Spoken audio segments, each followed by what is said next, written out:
Doctor ortho Ayurvedic oil and capsule, अब दर्द भी घुटने टेकेगा। हरिद्वार में शहरी विकास मंत्री राम सिंह कैड़ा ने हरिद्वार कुंभ की तैयारियों की समीक्षा बैठक की। कहा, कुंभ को दिव्य और भव्य बनाना राज्य सरकार की प्राथमिकता। टनकपुर में पेयजल परियोजना को लेकर काम तेज, लोगों को अब बेहतर पेयजल आपूर्ति सुनिश्चित होगा। काम युद्ध स्तर पर जारी, समस्या समाधान के लिए लगातार जनसंवाद। चंपावत में बारिश के बीच डीएम का एक्शन, स्वाला में सड़क चौड़ीकरण कार्यों का किया औचक निरीक्षण, कार्य तय मानकों के अनुरूप करने का दिया निर्देश। चंपावत में गोलजियो महोत्सव 2026 का हुआ आगाज, वैदिक मंत्रोच्चारण और भव्य कलश यात्रा से महोत्सव का शुभारंभ, ढोल नगाड़ों और लोक संस्कृति से सराबोर हुआ महोत्सव।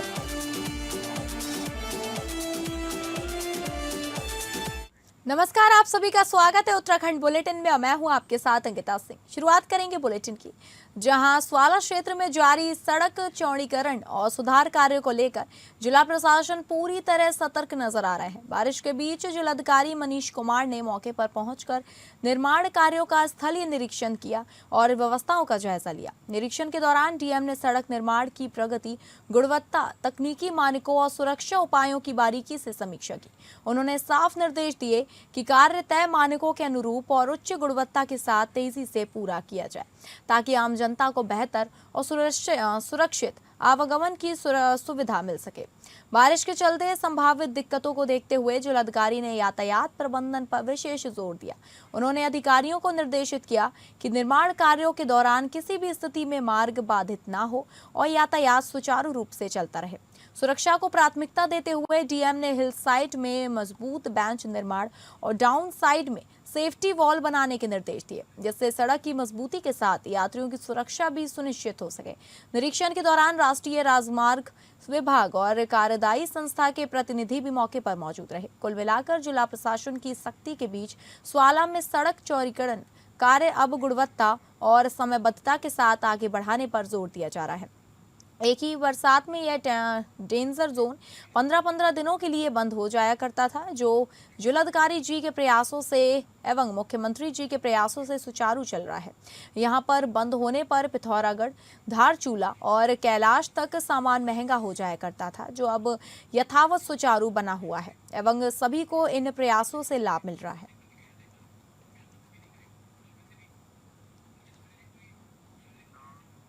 विकासनगर में सब रजिस्ट्रार कार्यालय में डीएम का छापा, भारी अनियमितताएं उजागर। विकासनगर सब इंस्पेक्टर रजिस्ट्रार कार्यालय में जिलाधिकारी सविन बंसल के औचक निरीक्षण में बड़े पैमाने पर अनियमितताएं सामने आई हैं। छापे के दौरान 2018, 2024 और 2025 तक के मूल विलेख पत्र संदिग्ध हालत में मिले, जिन्हें तुरंत जब्त कर लिया गया। जांच में खुलासा हुआ कि नियमों को ताक पर रखकर प्रतिबंधित भूमि की रजिस्ट्री तक कर दी गई।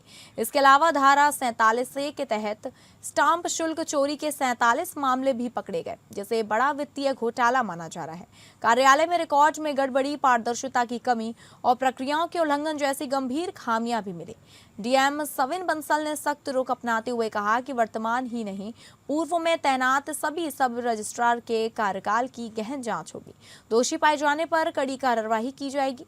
जिला प्रशासन अब पूरे मामले की विस्तृत रिपोर्ट तैयार कर शासन को भेजेगा। प्रशासन ने साफ किया कि भ्रष्टाचार और अनियमितता किसी भी सूरत में बर्दाश्त नहीं की जाएगी। विकासनगर रजिस्ट्री ऑफिस में सामने आया यह मामला कई बड़े सवाल खड़े कर रहा है। अब नजर इस बात भी है कि जांच के बाद किन अधिकारियों पर गाज गिरती है।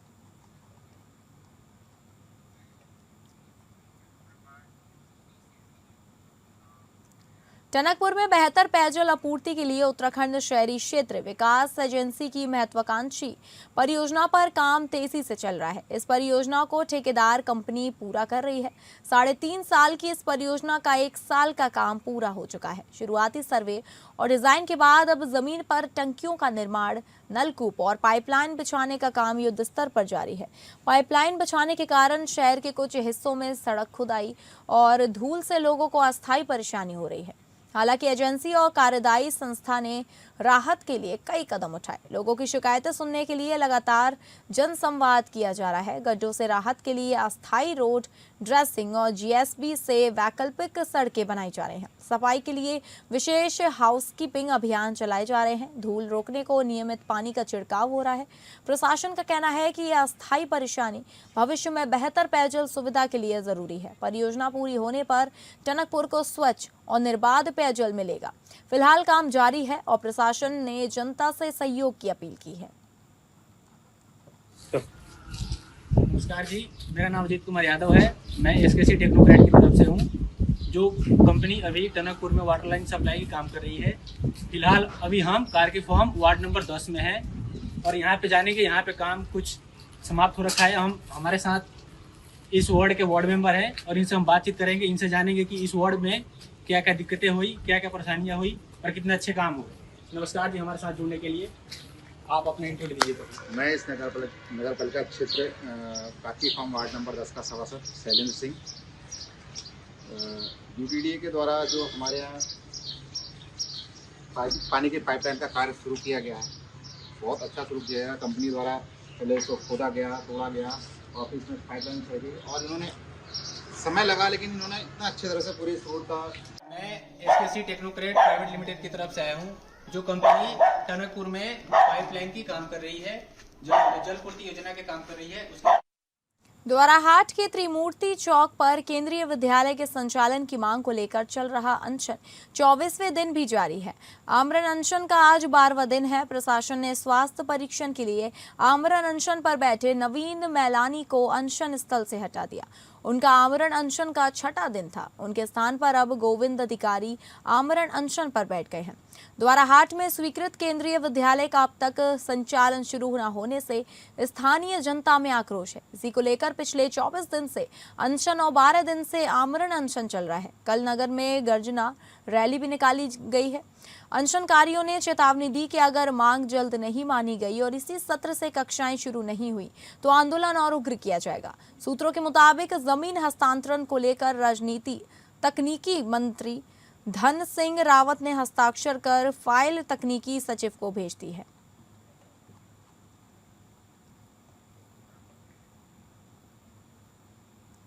राज्य सरकार ने हरिद्वार में कुंभ मेला 2027 को दिव्य और भव्य रूप से आयोजित करने की तैयारियां तेज कर दी हैं। इसी क्रम में शहरी विकास मंत्री राम सिंह कैड़ा ने सोमवार को हरिद्वार पहुंचकर मेला नियंत्रण भवन में अधिकारियों के साथ बैठक की।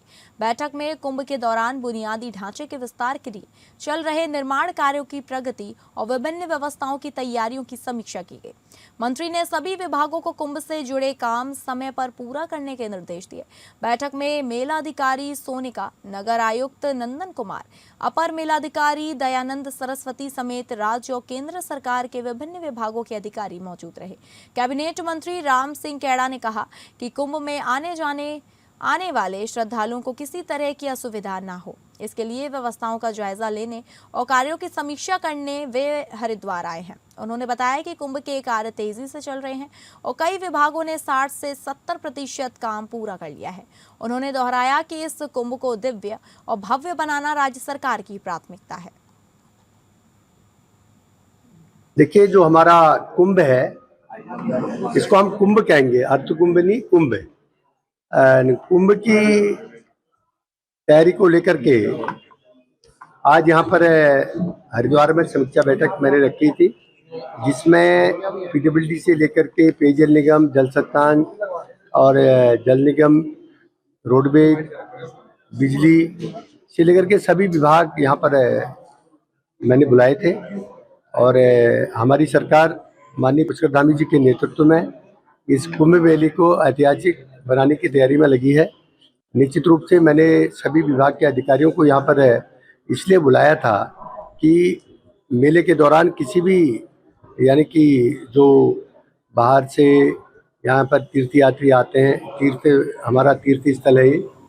पश्चिम बंगाल, असम और पांडुचेरी में हुए विधानसभा चुनाव 2026 में भाजपा की जबरदस्त जीत के बाद चंपावत विधानसभा क्षेत्र में जश्न का माहौल देखने को मिला। नरेंद्र मोदी के नेतृत्व में मिली इस बड़ी सफलता पर भाजपा कार्यकर्ताओं ने खुशी जाहिर करते हुए जोरदार उत्सव मनाया। इस दौरान पुष्कर सिंह धामी के गृह विधानसभा क्षेत्र चंपावत में कार्यकर्ताओं ने एकत्र होकर आतिशबाजी की और एक दूसरे को मिठाई खिलाकर बधाई दी। खास तौर पर पश्चिम बंगाल के लोगों को इस जीत के लिए शुभकामनाएं दी गई। कार्यक्रम में मौजूद कार्यकर्ताओं में भारी उत्साह देखने को मिला। सभी ने प्रधानमंत्री नरेंद्र मोदी सहित भाजपा के शीर्ष नेतृत्व और कार्यकर्ताओं को इस ऐतिहासिक जीत के लिए बधाई दी। इस अवसर पर दर्जा राज्य मंत्री मुकेश मेहराना ने सभी कार्यकर्ताओं का आभार व्यक्त करते हुए कहा कि यह जीत जनता के विश्वास और भाजपा की नीतियों की जीत है। वहीं भाजपा जिला अध्यक्ष गोविंद सावंत के नेतृत्व में आयोजित इस विजय उत्सव में जिले के कई भाजपा कार्यकर्ता शामिल हुए और पूरे जोश के साथ जीत का जश्न मनाया। कुल मिलाकर चंपावत में भाजपा की इस बड़ी जीत का जश्न पूरे उत्साह और उल्लास के साथ मनाया गया। सर्वप्रथम मैं पश्चिम बंगाल की जनता को बहुत बहुत धन्यवाद देता हूं कि उन्होंने हमारे यशस्वी प्रधानमंत्री आदरणीय नरेंद्र मोदी जी के ऊपर जो विश्वास जताया और भारतीय जनता पार्टी पे जो विश्वास जताया। और 2016 में मात्र 3 सीटें भारतीय जनता पार्टी ने जीती थी। उसके बाद 2021 में 77 सीटों के बाद आज जो 205 सीट कर पूर्ण बहुमत भारतीय जनता पार्टी की सरकार को पश्चिम बंगाल की जनता ने दिया। मैं पश्चिम बंगाल की जनता को बहुत बहुत बधाई देता हूँ। हमारे आदरणीय प्रधानमंत्री नरेंद्र मोदी जी और माननीय गृह मंत्री अमित शाह जी और हमारे राष्ट्रीय अध्यक्ष नितिन नवीन जी के साथ साथ पूरी भारतीय जनता पार्टी के कार्यकर्ताओं को इस जीत का श्रेय। पश्चिम बंगाल में भारतीय जनता पार्टी की जीत का जश्न उत्तराखंड में भी हुआ। विकासनगर में भाजपा कार्यकर्ताओं के बीच जबरदस्त उत्साह देखने को मिला। जीत की खुशी में कार्यकर्ताओं ने आतिशबाजी की, एक दूसरे को मिठाई खिलाई और ढोल नगाड़ों के साथ जश्न मनाया। विकासनगर में भाजपा कार्यकर्ताओं ने पश्चिम बंगाल में मिली जीत को लेकर जोरदार जश्न मनाया। इस दौरान सड़कों पर उत्सव जैसा माहौल नजर आया। कार्यकर्ताओं ने पटाखे फोड़े, मिठाइयां बांटी और पार्टी के समर्थन में नारेबाजी की। इस मौके पर विकासनगर के विधायक मुन्ना सिंह चौहान ने कहा कि प्रधानमंत्री मोदी, गृह मंत्री अमित शाह और पार्टी संगठन की मजबूत रणनीति के चलते भाजपा ने बंगाल में बड़ी सफलता हासिल की है। उन्होंने कहा कि इस जीत ने यह साबित कर दिया है कि देश भर में भाजपा का प्रभाव लगातार बढ़ रहा है। वहीं सहसपुर विधानसभा से विधायक सहदेव सिंह पुंडीर भी अपने समर्थकों के साथ जश्न में शामिल हुए। कार्यकर्ता ढोल नगाड़ों की थाप पर झूमते नजर आए और खुशी की इस जीत की खुशी को जमकर सेलिब्रेट किया। जनता पार्टी के महानायक नरेंद्र मोदी जी, अमित शाह जी और भारतीय जनता पार्टी के संगठन और भारतीय जनता पार्टी के कार्यकर्ताओं का ये जो प्रचंड वेग है, उसके आगे बंगाल के अंदर ममता दीदी के कीड़े उड़ गए, हवा में उड़ गया। और देखिए, कभी कभी जबान पे सरस्वती बैठ जाती है। 29 तारीख को आप लोगों के मीडिया के लोगों के सामने बाड़वाला में मैंने शहीद राजीव पुंडीर राजकीय इंटर कॉलेज में 29 तारीख को दिन में मैंने बयान दिया था कि मुझसे पूछा गया था कि पश्चिम बंगाल में ये हो रहा है। मैंने कहा था, आइए राव जी, मैंने कहा पश्चिम बंगाल में लहर नहीं, भारतीय जनता पार्टी की सुनामी है। पश्चिम बंगाल में मिली जीत की खुशी अब उत्तराखंड में भी देखने को मिल रही है। ग्राम राधा कांतापुर में वरिष्ठ भाजपा नेता अमित नारंग के नेतृत्व में कार्यकर्ताओं ने एक दूसरे को लड्डू खिलाकर बधाई दी। साथ ही जीत की खुशी में जमकर आतिशबाजी भी की गई। इस दौरान बीजेपी समर्थकों में खासा उत्साह देखने को मिला। इस दौरान वरिष्ठ भाजपा नेता अमित नारंग ने कहा कि नरेंद्र मोदी द्वारा झालमुड़ी खाया, मिर्ची टीएमसी को लगा और खेला हो गया। जहां सल्ट विधानसभा के तड़म क्षेत्र में तेंदुए के हमले से हुई जानहानि के बाद विधायक महेश जीना ने वन मंत्री सुबोध उनियाल से यमुना कॉलोनी स्थित शासकीय आवास पर मुलाकात की। विधायक ने मंत्री को घटना की जानकारी दी और क्षेत्र में फैली दहशत को देखते हुए आदमखोर तेंदुए को मारने की अनुमति मांगी। जनहित को देखते हुए वन मंत्री सुबोध उनियाल ने तुरंत कार्यवाही के निर्देश दिए। उन्होंने विभागीय अधिकारियों को तेंदुए को आदमखोर घोषित कर मारने की प्रक्रिया शुरू करने को कहा। मंत्री ने भरोसा दिलाया कि स्थानीय लोगों की सुरक्षा सरकार की प्राथमिकता है और वन विभाग की गश्त बढ़ाई जाएगी। विधायक महेश जीना ने त्वरित निर्णय के लिए मंत्री का आभार जताया। उन्होंने कहा, जनता की सुरक्षा सर्वोपरि है।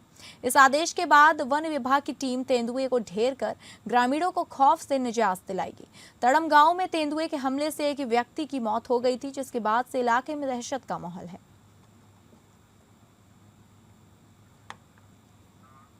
मसूरी माल रोड पर देर रात पर्यटक और स्थानीय निवासियों के बीच माल रोड में प्रवेश को लेकर कहासुनी हो गई, जिसके बाद दोनों पक्षों में जमकर लात घूंसे चले और दोनों पक्षों की ओर से कोतवाली में तहरीर दी गई।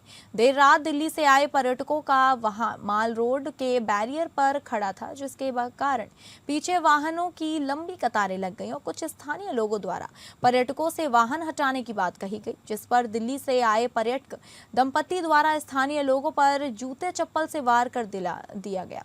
इसके बाद माल रोड पर हंगामा हो गया और स्थानीय लोगों के बीच बचाव करने के बीच पुलिस को बुलाया गया। इसके बाद दोनों पक्षों द्वारा कोतवाली मसूरी में तहरीर दी गई और पुलिस जांच में जुट गई। बताया जा रहा है कि दिल्ली से आए पर्यटक दंपति द्वारा स्थानीय लोगों और बैरियर पर तैनात कर्मचारियों के साथ अभद्रता की गई, जिसको लेकर पूरे शहर में आक्रोश व्याप्त है। लोगों का कहना है कि बाहर से आकर पर्यटक इसी तरह से यहां पर बदसलूकी करते हैं और आए दिन बैरियर पर मार पिटाई की घटनाएं लगाती हैं और होती रहती हैं। बताया जा रहा है कि दिल्ली से आए पर्यटक दंपति प्रतिबंधित समय में माल रोड में जाने की कोशिश कर रहे थे, जिसके बाद बैरियर कर्मचारियों द्वारा उन्हें रोका गया और स्थानीय लोगों द्वारा उनसे वहां हटने की बात कही गई, लेकिन पर्यटक दंपति द्वारा सभी लोगों के साथ बदतमीजी की गई और मामला कोतवाली तक पहुंच गया।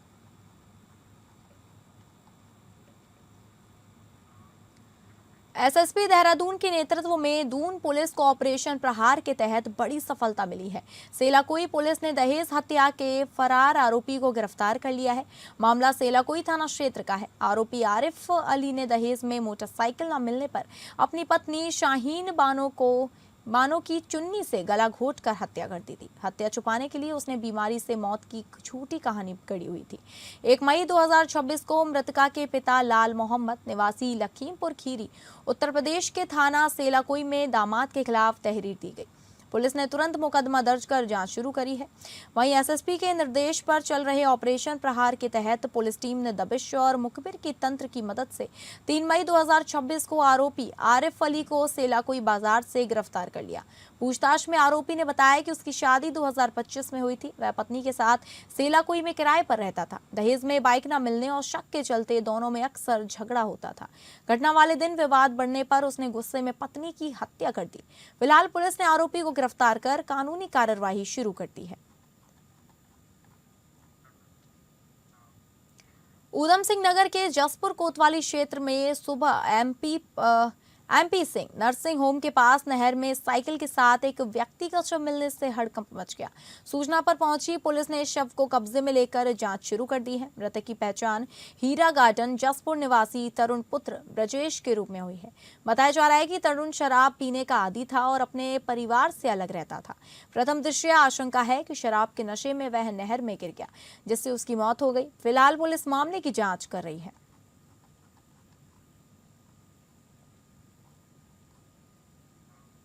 चंपावत में आस्था, संस्कृति और परंपरा के प्रतीक गोलयूज महोत्सव 2026 का आज मंगलवार को भव्य शुभारंभ हुआ। महोत्सव के पहले दिन गौरलचौड़ मैदान में श्री गोलजू मंदिर तक निचली भव्य कलश यात्रा ने पूरे क्षेत्र को भक्तिमय माहौल से सराबोर कर दिया। पारंपरिक वेशभूषा में सजी महिलाओं ने सिर पर कलश धारण कर यात्रा निकाली, जिसमें कुमाऊं की प्रसिद्ध छोलिया नृत्य की मनमोहक प्रस्तुतियों ने सभी का ध्यान आकर्षित कर लिया। पूरा वातावरण ढोल नगाड़ों और लोक संस्कृति की झलक में गूंज उठा। मंदिर परिसर में वैदिक मंत्रोच्चार के बीच विधिवत पूजा अर्चना कर महोत्सव का शुभारंभ किया गया। इस अवसर पर पुष्कर सिंह धामी ने देहरादून से ही भगवान गोलजू महाराज से प्रदेश की सुख समृद्धि और जन कल्याण की कामना करते हुए अपनी शुभकामनाएं प्रेषित की। वहीं जिलाधिकारी मनीष कुमार ने स्वयं मंदिर पहुंचकर पूजा अर्चना की और जनपद की शांति, समृद्धि एवं खुशहाली के लिए प्रार्थना की। उन्होंने आयोजन की व्यवस्थाओं की सराहना करते हुए संबंधित विभागों को समन्वय के साथ कार्य करने के निर्देश भी दिए। नगर पालिका परिषद के अधिशासी अधिकारी भरत त्रिपाठी ने बताया कि मौसम की परिस्थितियों को देखते हुए महोत्सव के कार्यक्रमों में आवश्यकता अनुसार बदलाव किया जा सकता है, ताकि आमजन को किसी प्रकार की असुविधा ना हो। इस अवसर पर नगर पालिका अध्यक्ष प्रेमा पांडे, दर्जा राज्य मंत्री श्याम नारायण पांडे, मुकेश महाराणा, हेमा जोशी, भाजपा जिलाध्यक्ष गोविंद सामंत सहित कई जनप्रतिनिधि, अधिकारी और बड़ी संख्या में श्रद्धालु मौजूद रहे। कुल मिलाकर गोलजू महोत्सव 2026 का आगाज आस्था, परंपरा और संस्कृति के अद्भुत संगम के साथ हुआ, जिसने पूरे चंपावत को भक्ति और उत्साह के रंग में रंग दिया। गया था कि आज ये कार्यक्रम जो है माननीय मुख्यमंत्री जी के कर कमलों से इसका शुभारंभ होना था, जिसमें प्रथम चरण में जो हमारे गुलजू महाराज हैं उनका पूजन और उनको पुष्प अर्पित करने का प्रोग्राम था माननीय मुख्यमंत्री जी के द्वारा। इस वर्ष किया जाना था उसका उद्घाटन विधि विधान और पूजा अर्चना के बाद आज विधिवत उद्घाटन हो चुका है। मैं आपको बताना चाहूँगा इसका उद्घाटन इस प्रदेश के यशस्वी मुख्यमंत्री और इस विधानसभा के माननीय विधायक आदरणीय पुष्कर सिंह धामी जी को करना था। गुलजू हमारे न्यायकारी देवता हैं। अल्मोड़ा, चितई और घोड़ाखाल के से पहले यहाँ पर चंपावत में उनकी जन्मभूमि है और बहुत मान्यता है लोगों की। मैं गुलजू महाराज को प्रणाम करता हूँ, उनके प्रांगण में उनके चरणों में हम लोग करते हैं। आज इस मेले का उद्घाटन हुआ है। कुछ वर्षों में ये मेला 2-3 वर्ष नहीं हो पाया। पुनः यहाँ की जनता ने और नगरपालिका के सौजन्य से ये मेला हो रहा है। मैं नगरपालिका को बहुत बहुत धन्यवाद देता हूँ। तो फिलहाल उत्तराखंड बुलेटिन में बस इतना ही। नमस्कार।